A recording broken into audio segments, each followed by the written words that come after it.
Kaya sa lahat na nakikinig ng mga anak, habang buhay ang magulang nyo, mahalin nyo.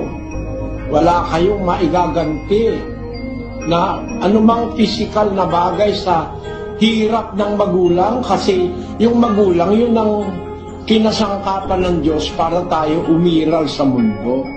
Meron tayong tinatanaw na utang na loob.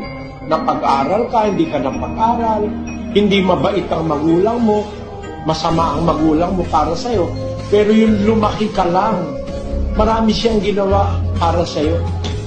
Pinagligi ka, siyam na buwang pandala-dala, nung ipanganak ka, nabingit sa buhay, ang buhay niya sa kamatayan, tapos pinadedi ka, napuyat siya pagtulog ka. Kasi kung di ka niya ginawa ng ganon, patay ka eh. Tingnan mo yung yung batang maliit, pag hindi mag-aalagaan ng magulang yan, o kung kahit na sino, walang mag-aalaga, hindi